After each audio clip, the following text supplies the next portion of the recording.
everyone, this is Komal, your assist educator. Welcome back to your favorite channel, Unacademy Avengers class 6 to 10. तो जैसे कि आपको पता ही है कि मैम तो जो बोलती हैं वो करती हैं।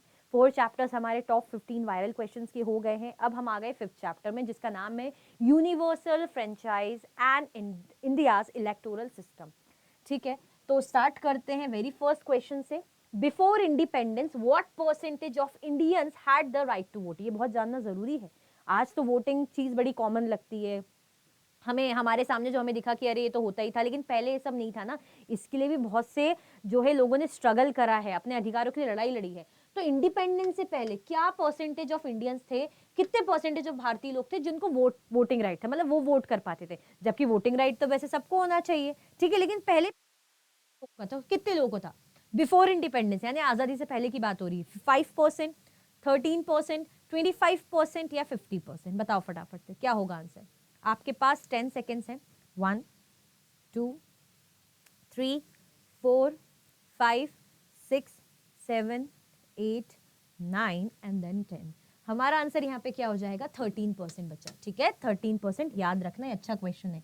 Next, what is the purpose of the not a none of the above option in elections? एक ऑप्शन होता है इलेक्शन में, जैसे नहीं, मैं भी एक्सप्लेन नहीं करूंगी, आपके पास ऑप्शंस है। नॉट आ यानी नन ऑफ द अबव, जैसे हम ऑप्शन सेलेक्ट करते हैं कि इनमें से कोई भी नहीं। तो इसका पर्पस क्या है? It allows voters to reject all candidates while sending a message. It cancels the election if most voters choose. It automatically selects the second highest voted candidate, या it increase the winning candidate's vote count। बताओ।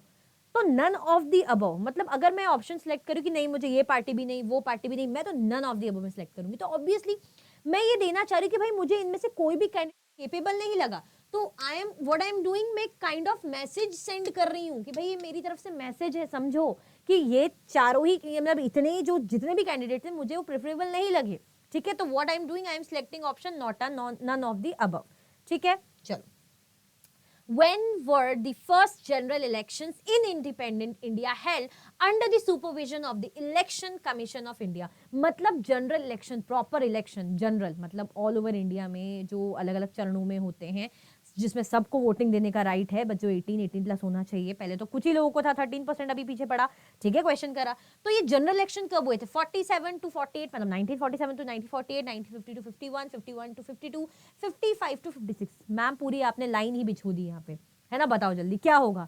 अच्छा question है, पता होना चाहिए general election, even general knowledge के लिए भी जनरल इलेक्शन का जनरल नॉलेज होना चाहिए कि कब हुए थे। जो हम बोलते हैं ना डेमोक्रेसी है, इलेक्शन हमारा वोटिंग राइट है, तो हमें पता होना चाहिए। हमारा आंसर यहाँ पे क्या हो जाएगा? 1951 to 1952, है ना, सी करेक्ट आंसर हो जाएगा। नेक्स्ट क्वेश्चन में चलते हैं। In which year the election commission of India ECI establish? बड़ी ही पावरफुल कमीशन जिसका रोल इंडिपेंडेंट जुडिशरी की तरह होता है, बहुत इंपॉर्टेंट रोल प्ले करती है। तो भाई स्टैब्लिश कब हुई थी हमारी ECI? 1950, 1947, 1951 या 1952? बताओ भाई, कुछ ना कुछ कभी ना कभी तो स्टैब्लिश होता है। डेट्स यहीं से याद होगी, इसीलिए MCQs होते हैं कि डेट्स भी याद हो जाए, और जब आंसर लिखोगे तो मार्क्स भी तो आएंगे। वेरी शॉर्ट में पूछ लिया, लॉन्ग में भी पूछ लिया, तो ECI के बारे में तो डेट तो मेंशन करोगे ना, कब स्टैब्लिश हुई थी। तो कितने हेल्पफुल होते हैं MCQ, एक तीर से 3-4 निशान लगवा देते हैं। ठीक है, हमारा आंसर क्या हो जाएगा? 1950, है ना, ए हमारा करेक्ट आंसर हो जाएगा। नेक्स्ट क्वेश्चन में चलते हैं। Which of the following election is not conducted by the Election Commission of India? Election Commission of India यानी जो ECI की हम बात करें, पीछे पड़ा, तो इनमें से कौन से टाइप के इलेक्शन वो नहीं करवाती है? क्योंकि काफी टाइप के इलेक्शंस वो करवाती है, तो कौन सा नहीं करवाती है? लोकसभा का नहीं करवाती है, राज्यसभा का, स्टेट लेजिस्लेटिव असेंबली का, ये म्युनिसिपल इलेक्शंस? बताओ। लोकसभा राज्यसभा नेशनल लेवल हो जाता है, state legislative assembly state level हो जाता है, म्युनिसिपल इलेक्शंस की अगर हम बात करें तो ये लोकल लेवल हो जाता है। ठीक है, जो हमारा लोकल लेवल की गवर्नमेंट्स होती है, अर्बन एडमिनिस्ट्रेशन, रूरल एडमिनिस्ट्रेशन, आप पढ़ के आए होंगे क्लास 6 में। तो हाँ भाई, म्युनिसिपल इलेक्शंस की नहीं करवाती है ना, क्योंकि नॉट पूछा है हमसे, तो नॉट पे वी विल फोकस मोर कि भाई नहीं वाला पूछा है तो नहीं यही है, म्युनिसिपल इलेक्शंस वो नहीं करवाती है। ओके, चलो। At the state UT level, who is responsible for managing elections? हमने अलग अलग लेवल पढ़े थे, अलग अलग लेवल होते हैं इलेक्शंस कराने के। नेशनल की बात करें, स्टेट यूटीज की बात करें, तो स्टेट और यूनियन टेरिटरी के लेवल के इलेक्शंस जो होते हैं, तो कौन रिस्पॉन्सिबल होता है इन इलेक्शंस को मैनेज करने के लिए? भाई होता है ना कोई तो मैनेजर जो रिस्पॉन्सिबल होगा, जो ध्यान देगा कि परफेक्ट तरीके से चीजें हो। तो कौन होते हैं वो? Returning officer, chief electoral officer, district election officer या चीफ इलेक्शन कमिश्नर? कौन होते हैं भाई बताओ, आपके पास टाइम है 15 सेकेंड्स, थोड़ा अच्छा क्वेश्चन है, याद कर लो। 1 2 3 4 5 6 7 8 9 10 11 12 13 14 15 है ना। तो ये और एक और ये तो हो गए 15 मिनट्स, सॉरी मिनट्स बोल रही हूँ, सेकेंड्स। 15 मिनट के अंदर तो ये हमारा वीडियो ही खत्म हो जाएगी। क्या होगा हमारा आंसर? बी हो जाएगा, चीफ इलेक्टोरल ऑफिसर। ठीक है, आगे बढ़ते हैं। Who manages the voter list at the district level? District level पे वोटर लिस्ट को कौन मैनेज करता है? डिस्ट्रिक्ट लेवल पे, जैसे हम स्टेट यूटीज की बात करें तो अब वोटर लिस्ट मेंटेन करने की बात की जा रही है। तो electoral registration officer, returning officer, chief electoral officer या डिस्ट्रिक्ट इलेक्शन ऑफिसर, भाई बताओ क्या होगा, कौन मैनेज करता है? क्या होगा हमारा आंसर? हमारा आंसर यहाँ पे क्या हो जाएगा? ए हो जाएगा। ठीक है, electoral registration officer, A correct answer हो जाएगा। Next, who conducts election at the district level, है ना, ये हो गया। हाँ, डिस्ट्रिक्ट लेवल पे इलेक्शन कौन कंडक्ट करता है? अभी तो हमने क्या पढ़ा, देखो कंफ्यूज नहीं होना है, वोटर लिस्ट कौन मैनेज करता है डिस्ट्रिक्ट लेवल पे? वोटर लिस्ट अलग इंसान मैनेज कर रहा है, लेकिन इलेक्शंस कौन कंडक्ट करा रहा है? जैसे हम ईसीआई वगैरह का पढ़ रहे थे कि नेशनल लेवल पे, स्टेट लेवल पे कराता है, तो अब डिस्ट्रिक्ट लेवल पे कौन करा रहा है? Chief election officer, returning officer, electoral registration officer या चीफ इलेक्टोरल ऑफिसर। कंफ्यूजिंग है ना, but with practice he possible है, विद प्रैक्टिस ही हम प्रो बन सकते हैं, तो हम अवॉइड नहीं कर सकते इन क्वेश्चंस को। ठीक है, आए नहीं आए एमसीक्यूज में, लेकिन चैप्टर में तो ये चीजें हैं, चैप्टर में तो सब्जेक्टिव क्वेश्चंस में पूछा जाएगा। ठीक है, तो भाई यहीं से सीखो। हमारा आंसर क्या हो जाएगा यहाँ पे? Returning officer. ठीक है, बी हमारा करेक्ट आंसर हो जाएगा। ओके, चलो next, how many Lok Sabha constituencies are reserve for schedule caste? देखो क्या होता है ना, जैसे मैं शेड्यूल कास्ट या शेड्यूल ट्राइब की हूँ, है ना, मतलब मैं पावरलेस हूँ, मेरे पास इतनी पावर नहीं है, वैसे ही हमारे साथ बड़ा अत्याचार हुआ है, मतलब मैं बता रही हूँ।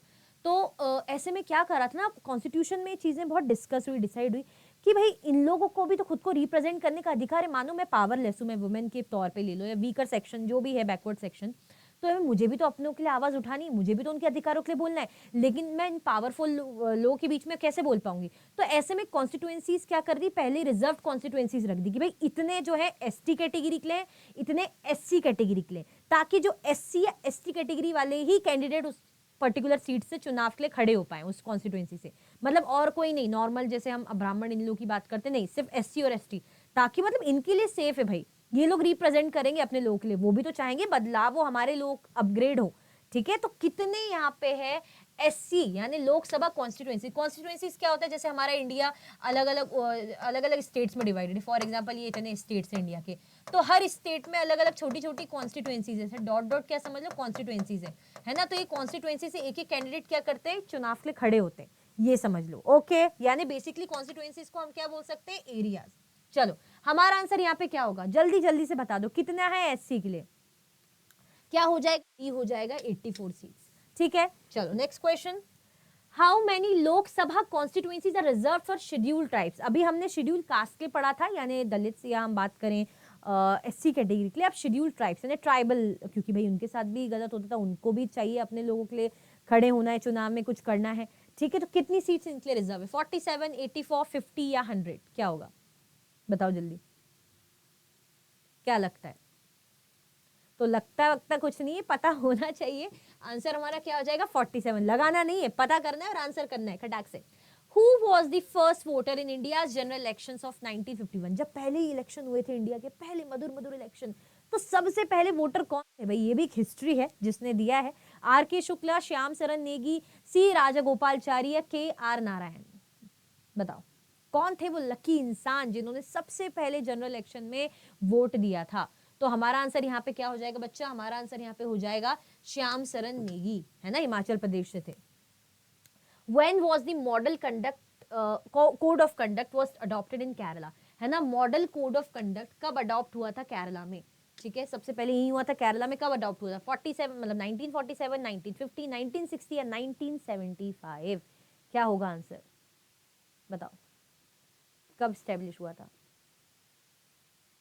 बताओ बताओ क्या होगा हमारा आंसर यहाँ पे? 1960 में। ठीक है, सी हमारा करेक्ट आंसर हो जाएगा। नेक्स्ट क्वेश्चन में चलते हैं, how many constituencies are there for Lok Sabha elections in India? अभी तो हमने देखा रिजर्व के लिए कैटेगरी के लिए, लेकिन टोटल कॉन्स्टिट्यूएंसीज लोकसभा में है कितनी?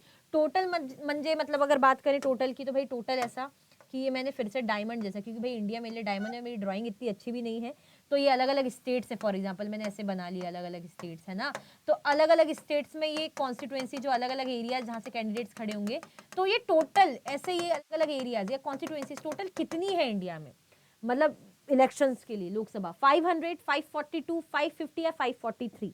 अच्छा क्वेश्चन है, बहुत अच्छा क्वेश्चन है, चाहे ओल्ड एनसीईआरटी चाहे न्यू एनसीईआरटी के लिए, दोनों के प्रोडक्टिव। हमारा आंसर क्या हो जाएगा? 543, है ना, याद रखना, बहुत इंपॉर्टेंट है। Next question, which of the following is true about the Rajya Sabha? भाई राज्यसभा के बारे में इसमें से कौन सी बात सही है? ट्रूथ एंड डेयर हम खेलते तो ये ट्रू पूछा है। It is dissolved every 5 years. 1/3 of its members retire every 2 years. All members are directly elected by the people. It has a fixed term of 6 years for all members. बताओ, क्या हर 5 साल में जो है राज्यसभा डिसॉल्व होती है? तो नहीं, राज्यसभा तो नहीं, लोकसभा डिसॉल्व होती है, फिर चुनाव होते हैं हर 5 साल में, तो ये तो रॉन्ग हो जाएगा। 1/3 of its member retire every 2 year, बोला जा रहा है कि हर दो साल में इसके 1/3 मेंबर रिटायर होते हैं, ठीक है। All members are directly elected by the people, भाई ऑल मेंबर्स जो इलेक्टेड होते हैं डायरेक्टली बाय द पीपल, तो इसीलिए ये ट्रू है। नहीं, ऐसा तो नहीं है, हमने तो पढ़ा था भाई एमपी जो है सॉरी स्टेट लेजिस्लेटिव असेंबली के जो एमएलए है वो इलेक्ट करते हैं इनके कैंडिडेट्स को, तो ये तो पॉसिबल नहीं है, जनता तो डायरेक्टली लोकसभा के उसमें इलेक्ट करती है। It has a fix term of 6 years for all members. 6 year का तो टर्म जैसे कि बात करी जाए, लेकिन यहाँ पे करेक्ट क्या है कि 1/3 of its member retire every 2 year, तो इसको हम एक तरीके से क्या बोलते हैं, परमानेंट हाउस भी बोलते हैं, है ना, इसको हम परमानेंट हाउस भी बोलते हैं। मैम क्यों बोलते हैं? मतलब आप समझ जाओ कि आपके डब्बे में लड्डू हैं, लड्डू कभी खत्म ही नहीं हो रहे, लड्डू 2-3 लोग खाते जा रहे हैं, मम्मी और उसको भरती जा रही है, फिर 5-6 निकाल के किसी ने खा लिए, फिर मम्मी ने और बना के भर दिए, तो डब्बा आपको हमेशा भरा ही दिख रहा है, तो आप बोले परमानेंटली लड्डू रहते ही उसमें, यही बोलोगे ना कि परमानेंट है, लड्डू तो भरे रहते हैं, भले 2-4 हर दिन 2-4 दिन में कम होते जाए, लेकिन मम्मी बना बना के रखती जा रही, तो परमानेंट हो गया एक तरीके से। अदरवाइज क्या होगा? खत्म होते जाएंगे, एक दिन डब्बा खाली हो जाएगा, यही वाली बात है ना। तो लोकसभा के कैसे होता है, हर 5 साल में डिसॉल्व होती है, तभी 5 साल में चुनाव होते हैं, लेकिन राज्यसभा का परमानेंट हाउस क्यों बोला जाता है? क्योंकि 1/3 मेंबर हर 2-2 साल में रिटायर अपने होते रहते हैं, ठीक है। क्लियर हुआ, आया समझ में? चलो next question, What do the Uttar Merur inscriptions from the 10th century describe? आप बोलोगे मैम हिस्ट्री आ गई इसमें, भाई हिस्ट्री का भी रोल होता है ना, जो आज वोटिंग वगैरह की हम बात करते हैं, डेमोक्रेसी की हम बात करते हैं, तो हमारे इतिहास का भी बड़ा रोल है। तो भाई क्या था उत्तर मेरूर इंस्क्रिप्शंस में 10th सेंचुरी की जो डिस्क्राइब कर रही है, क्या खास था जिसके बारे में आज क्वेश्चन आपसे पूछा जा रहा है? टेम्पल की कंस्ट्रक्शन के बारे में लिखा था इंस्क्रिप्शन पता है ना, जब कुछ लिखा रहता है इन्फॉर्मेशन हार्ड रॉक्स या मेटल में। टैक्स कलेक्शन मेथड्स के बारे में लिखा है, ट्रांसपेरेंट सिलेक्शन ऑफ रिप्रेजेंटेटिव्स के बारे में लिखा है, रूल्स और वॉरफेयर के रूल्स के बारे में लिखा है। बताओ जल्दी क्या हो सकता है, क्या हो सकता है मैम जो क्वेश्चन पूछ रही हैं? तो भाई सिंपल सी बात है, क्या होगा? यहाँ पे लिखा है कि किस तरीके से रिप्रेजेंटेटिव्स यानी जो कैंडिडेट्स जिनको हम वोट देते हैं उनका ट्रांसपेरेंट तरीके से चुनाव होता था। यानी हम चुनाव की बातें आज नहीं करते, ये काफी सालों पहले भी, हजारों सालों पहले भी, है ना, इंस्क्रिप्शंस पे लिखी गई है, यानी होता था राजाओं के टाइम पे भी, है ना। जैसे हम कुछ अगर बात करें सभा समिति की, संघ वगैरह की, स्पेशली कुछ महाजनपद की बात करें, तो वहां भी डेमोक्रेटिक तरीके से इलेक्शन होते थे, हेरिडिटरी पोस्ट को नहीं माना जाता था, जो केपेबल रूलर होता था उसका सिलेक्शन होता था।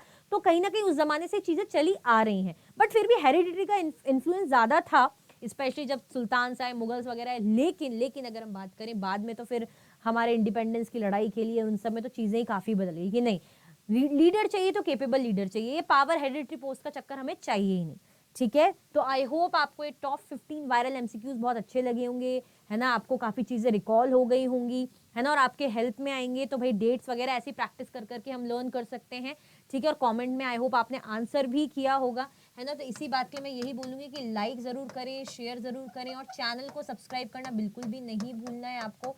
चैनल सब्सक्राइब के साथ साथ आप कमेंट में आंसर भी करते रहिए, बताइए वीडियो कैसी लग रही है, सीरीज आपको कैसी लग रही है, ठीक है। और एक इंपॉर्टेंट बात कि अनअकैडमी के सब्सक्रिप्शंस पे बढ़िया बढ़िया ऑफर चलते रहते हैं, तो कुछ नहीं करना आपको, उन ऑफर्स को ग्रैब करने के लिए आप मेरा कोड यूज कर सकते हो। मेरा बड़ा प्यारा सा ही कोड है, मेरा कोड है KG09, इतना सिंपल सोबर सा कोड है। आप इसको यूज करके भाई बैचेस परचेज कर सकते हो, कंसिस्टेंसी के साथ पढ़ाई होगी, डेडिकेशन के साथ पढ़ाई होगी, है ना, डाउट क्लियर वगैरह बहुत सी चीजें होती हैं, रिकॉर्डेड लेक्चर्स आप देख सकते हो, है ना। सो आई होप आपको आज की क्लास में बहुत मजा आया होगा। हम इसी तरीके से मिलेंगे नेक्स्ट सेशन में। हमारे ऑलमोस्ट 5 चैप्टर हो गए, तो 2 चैप्टर्स हमारे बाकी हैं, ठीक है। So thank you so much for watching.